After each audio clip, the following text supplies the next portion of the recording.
I trusted my husband's sister when she begged for help with a rare illness, but weeks later, Instagram revealed her glittering red-to-dress party, so I gathered evidence and forced consequences. Yet what followed, none of us could predict. Anna is one of those people who always seems to live in a constant state of crisis. Since I met her nearly 10 years ago, she's been a magnet for emergencies, each requiring the immediate attention, and often the money, of everyone around her. At first, I chalked it up to her personality. She's just dramatic, I told myself. But over time, I saw the pattern.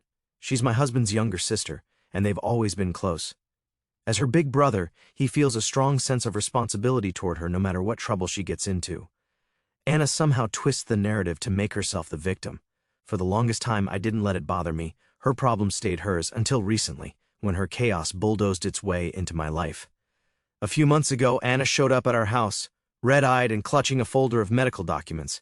She claimed she needed to talk to us urgently.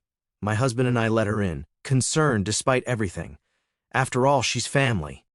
Through trembling words and what I can only describe as an Oscar-worthy performance, Anna revealed she had been diagnosed with a rare and severe medical condition. She needed immediate, expensive treatment to survive. As proof, she pulled out a stack of medical papers that, looking back, I should have examined more carefully. She explained she'd already pawned jewelry, sold personal belongings, and emptied her savings, but it wasn't enough. Then came her final, heart-wrenching plea, "You're my last hope." That night, my husband and I debated the situation. I wasn't convinced. Something about the story felt off. But my husband couldn't bear the thought of abandoning his little sister in what seemed like a time of need. "If something happens to her, and we didn't help, I'll never forgive myself," he said. So, despite my reservations, I relented. After all, she was family, and maybe she really was just having an awful run of luck. We wired her a significant amount of money, enough, she claimed, to cover the initial treatment. My husband even offered to help her find additional funding options if necessary, but she assured us this would take care of everything. Anna cried, thanked us over and over, and promised to keep us updated on her recovery. Then she left. For the next few weeks. We barely heard from her. My husband sent her several messages to check in, but her replies were vague. "I'm exhausted," she'd say, or "I'd rather not talk about it." 2 weeks had passed since we gave Anna the money. Everything had been suspiciously quiet. My husband, ever the concerned older brother, had been messaging her every few days to check on her treatment, but her responses were all over the place. One day, she'd claim she had specialist appointments. The next, she'd say she was waiting on test results. There were no photos, no receipts, no real evidence that she was undergoing any kind of treatment. It was starting to get under my skin, but I held my tongue. My husband trusted her, and the last thing I wanted was to start a fight over something I couldn't yet prove. Then came the night that changed everything. It was a Saturday evening, and after a long, exhausting week at work, I was relaxing at home. My husband was watching a movie in the living room while I scrolled aimlessly through Instagram. That's when I saw it. A story that felt like a slap across my face. The first clip showed a lavishly decorated table, complete with candles, fresh flowers, and a tablecloth that practically screamed expensive. The tag on the post confirmed it was Anna's account. I frowned, trying to make sense of it. Maybe she was just a guest at someone's event, I thought, attempting to brush it off. But as I swiped to the next story, my confusion turned to disbelief. The next clip revealed a professional DJ in a sleek booth, spinning tracks under strobe lights for a packed dance floor. Guests in formal wear swirled around, laughing and dancing. Another swipe revealed a banquet, with plates arranged so artistically they could have come straight from a Michelin-starred kitchen. And then there she was. Anna stood in the middle of it all, draped in a stunning, shimmering red dress that probably cost more than my entire year's clothing budget. She was laughing, dancing, and posing for photos like she was the star of the night. Each video, each photo made my stomach twist tighter. This wasn't some casual gathering. This was a luxury event that didn't fit at all with the story of someone supposedly drowning in medical debt and begging for help.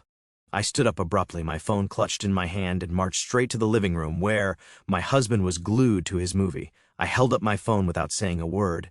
My husband's expression shifted as he watched the videos, moving from confusion to disbelief. "This is from tonight?" he asked, his voice unsteady. I nodded silently. I could see the battle in his mind, the shift from denial to frustration happening in real time. "There has to be some kind of explanation," he muttered, though even he didn't seem convinced by his own words. But I was done giving Anna the benefit of the doubt. A wave of anger washed over me as I realized just how thoroughly we'd been manipulated. While my husband struggled to process what he was seeing, I grabbed my phone and fired off a message to Anna. My hands shook with anger as I typed, "Anna, can you explain what's going on? I just saw your Instagram stories." I hit send and waited. Each passing minute felt like an eternity.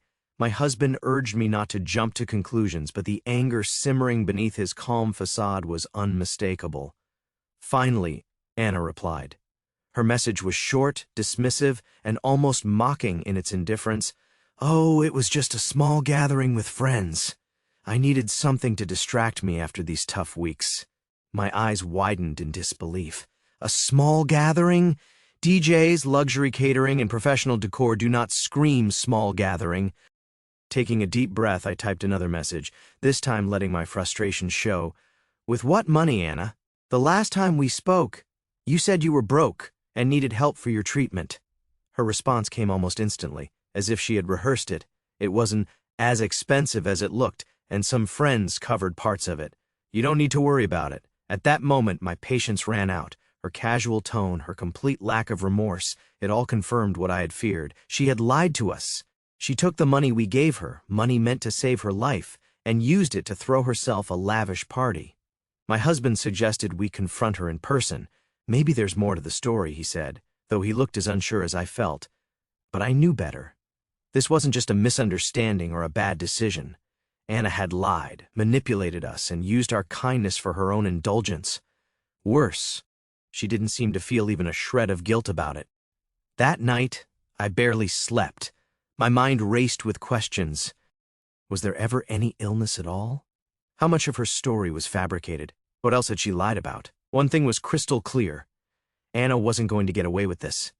If she thought she could exploit us without consequences, she was about to find out just how wrong she was. After what Anna did, I decided to find the truth myself, starting with her Instagram. I noticed several photos and videos from the party tagged by other attendees. Curious, I opened every tag. To my surprise, many had public profiles and their posts were revealing.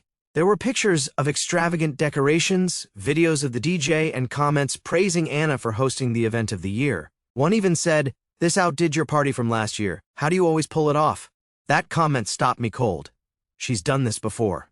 Determined, I dug deeper and found the venue tag in several posts. A high-end downtown event hall. A quick search confirmed it wasn't cheap. Renting it alone cost more than many people's monthly income. I decided to call the venue, posing as someone interested in booking a similar event. Casually, I asked about the recent party Anna hosted. The receptionist happily confirmed it was a private, high-end event with a hefty bill that had been paid in full. How could she afford this? Armed with screenshots and notes, I confronted my husband. At first, he resisted, suggesting someone else might have paid. But when I showed him comments praising Anna for her effort and the proof from the venue, his disbelief turned into shock. "We need to confront her," he said, clearly shaken. Though I doubted it would help, I agreed. The next day, we showed up unannounced at her apartment. Anna greeted us with a smile far too bright for someone in a supposed crisis. The first thing I noticed in Anna's apartment was the mountain of shopping bags stacked in the corner, luxury brands all glaringly out of place for someone who'd claimed to be destitute just weeks earlier. We sat down, and my husband wasted no time. "Anna, we need to talk about the money we lent you and the party you threw. None of this adds up." Anna's face flickered with surprise, but she quickly recovered. "I told you, it was a small thing. I didn't spend much. My friends pitched in. I couldn't hold back anymore." "Small, Anna," I said. "I spoke to the venue. I know exactly how much it cost, and I know you paid the bill. I've seen the photos and the comments. Stop lying." For the first time, her composure cracked. "Okay, yes, I spent some of the money, but only part of it. I needed it, and I don't understand why you're making such a big deal out of this." "A big deal?" I shot back, my voice rising. "You lied about being sick to get money from us, then used it for a luxury party. This isn't a misunderstanding, Anna. It's a scam." My husband, who had been quiet until now, finally spoke. "Are you saying there was never an illness, that it was all a lie?" Anna stumbled over her excuses, mentioning depression and needing something to cheer herself up, but it was clear she had no real remorse. The confrontation ended with Anna in tears, not of guilt, but of knowing she'd been caught. As we left, my husband was devastated while I was fueled by determination. This wasn't over. A week later, the mood at home was still heavy. My husband wrestled with the betrayal, but I couldn't shake my anger. If Anna thought she could use us and walk away unscathed, she was in for a rude awakening. I began preparing carefully. First, I contacted the bank for detailed records of the transfer we'd made to Anna. Then I reviewed every message she'd sent about her illness, documenting every lie. I knew I'd need strong evidence, so I also started digging into Anna's finances. Despite her manipulative nature, she had always been careless in other areas. A mutual friend who worked with Anna revealed that she quit her job months ago, claiming she needed to focus on her health. But instead of saving money, she talked about parties, dinners, and shopping sprees. Digging deeper on social media, I found another friend's post thanking Anna for hosting yet another extravagant event weeks earlier. It wasn't as large as the party we discovered, but it confirmed a pattern. Anna had been funding this lifestyle for months, and it likely wasn't just with the money we lent her. As I compiled more evidence, my husband finally spoke up. He admitted he could no longer protect Anna. Despite his pain, he agreed it was time to take more serious action. We consulted a lawyer, detailing everything from Anna's initial lie to the proof we had gathered. The lawyer believed we had a case, but warned it would hinge on proving Anna never intended to use the money for treatment. Then he suggested we investigate further, particularly if Anna had misused our information elsewhere. That's when I discovered something chilling. Reviewing my financial records, I found an attempted application for a line of credit in my name. It had been rejected due to incomplete documentation, but the timing and access to my details pointed clearly to Anna. Though I couldn't prove it outright, the connection was too strong to ignore. This discovery strengthened our resolve to pursue legal action. Meanwhile, tensions with my mother-in-law escalated. When she learned we were considering a lawsuit, she was outraged. "How can you do this to your own family?" she cried, refusing to acknowledge the deliberate harm Anna had caused. Adding fuel to the fire, Anna began spreading her version of the story, painting us as villains among friends and family. Instead of reconciling or apologizing, she tried to turn others against us. Anna doubled down, accusing us of trying to ruin her life over a misunderstanding. She even had the nerve to claim we were attacking her because we didn't understand her emotional struggles. Her audacity only fueled my determination to see this through. With our lawyer's help, we drafted a formal letter demanding repayment of the loan, warning her that legal action would follow if she didn't comply. We sent it via certified mail to ensure she received it. Though we knew this could escalate the conflict, we were prepared to take that risk. Anna had to understand her actions had repercussions. 2 weeks passed, and predictably, there was no response. While my husband clung to optimism, I suspected her silence meant she was plotting something, and I was right. Soon, our phones were flooded with calls and messages, not from Anna, but from relatives and friends who had clearly heard her side of the story. She was spinning a narrative that we were persecuting her unfairly, heartlessly demanding money from someone still recovering from a serious medical condition. Some relatives even accused us of being cruel and unsupportive. One particularly bold in-law messaged, "Don't you think you're overreacting? It's just money, and Anna's been through a lot." That last line almost made me throw my phone across the room. Exasperated, my husband called his mother to set the record straight, but the conversation quickly went south. True to form, my mother-in-law sided with Anna, brushing it off as a mistake. "Everyone makes mistakes," she said. "You don't have to take this, so far." Listening from across the room, I couldn't stay silent. I grabbed the phone and said as calmly as I could, "Mistakes? This wasn't a mistake. This was a calculated lie to steal from us." There was a long pause before she replied coldly, "Maybe you should learn to be more understanding. Family should come first." That was the end of the call for me. I hung up, knowing nothing would change her mind. As the family drama escalated, Anna added fuel to the fire by posting a vague message on social media. Some people would rather destroy relationships than resolve things like adults. Sad, but life goes on. She didn't mention names, but the comments were clear. Her followers had taken her side. Supportive replies like "Don't let them get you down" piled up, leaving no doubt about where most people stood. Comments like "You're stronger than them" and "Toxic people always try to bring you down" flooded Anna's social media post, fueling her manipulation. But instead of letting it fester, I saw an opportunity to set the record straight. With my husband's support, we crafted a clear and factual message, attaching screenshots of our conversations with Anna and evidence of her lavish party. We sent it to the family's WhatsApp group with a firm statement. We understand some of you may have doubts, but here are the facts. Anna lied about her medical condition to get money from us, which she used to fund a luxury party. She's been twisting the narrative to paint us as villains, but we won't tolerate defamation. While we value our family, we cannot overlook her actions. This will be resolved legally if necessary. The reactions were mixed. Some family members offered support, admitting they hadn't known the full story. Others stayed silent, while my mother-in-law and a few die-hard defenders continued to stand by Anna despite the evidence. Privately, a cousin messaged me, "Thank you for clearing this up. I've always thought Anna was manipulative, but this takes the cake." Her words were a small comfort amid the fallout. Our lawyer informed us that Anna's lack of response to the formal letter gave us grounds to proceed with a lawsuit. My husband, hesitant at first, finally agreed. This wasn't just about the money anymore, it was about standing up for what was right. Once the legal process began, Anna broke her silence. She sent a message dripping with sarcasm and blame. "You really had to take it this far? We could have handled this privately, but you're choosing to destroy the family. Don't expect me to pay you back now." Her response only confirmed our decision to let the lawyers handle everything. Anna had no intention of owning up to her actions. As we focused on building a strong case, her lies began catching up with her.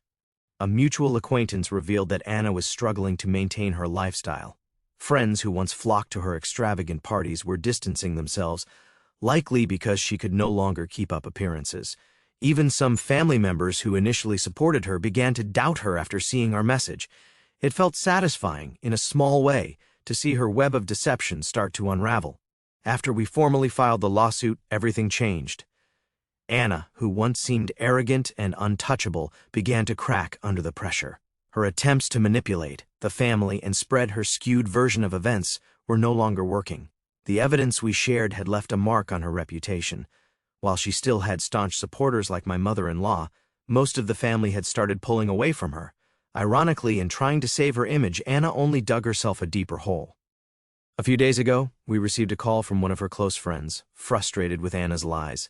She confessed that Anna had been asking for money from people, claiming it was for an urgent legal issue caused by us. The friend initially believed her but grew suspicious when Anna couldn't provide clear answers about where the money was going or why she couldn't turn to her family. After hearing rumors about the lawsuit, the friend confronted Anna.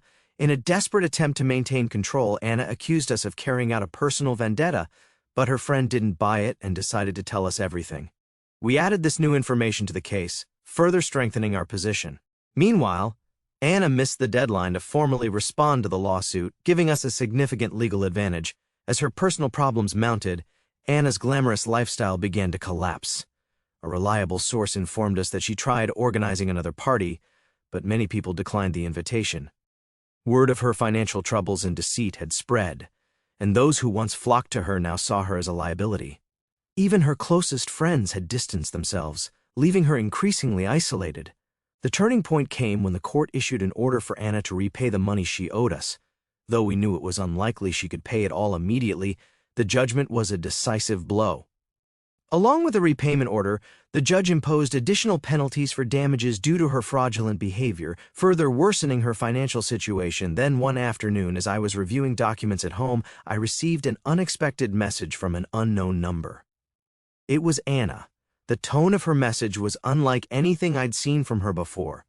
Gone was the arrogance and disdain. Instead it read, "I need to talk to you. Please give me a chance to make things right. I can't handle this anymore."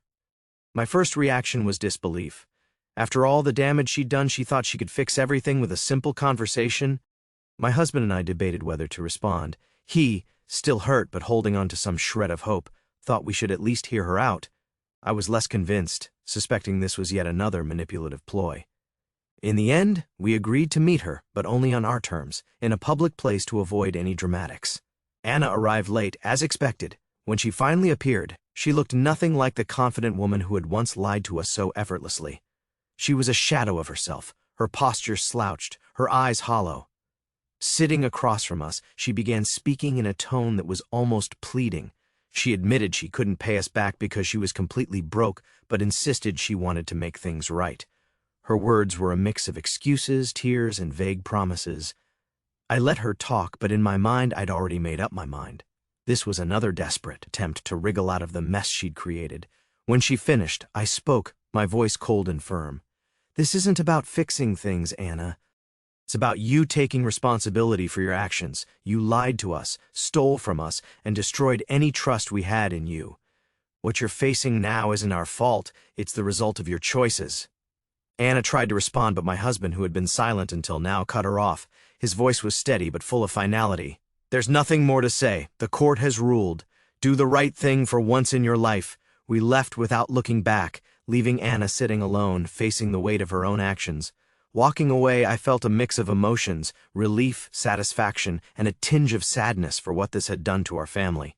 But deep down, I knew we had made the right choice. This wasn't just about the money, it was about protecting ourselves and setting firm boundaries. From that day forward, we cut all contact with Anna. The family remained divided, but I no longer cared what her supporters thought. I'd learned an invaluable lesson. Family doesn't mean tolerating abuse or manipulation. Anna tried to play us, but in the end, she lost everything.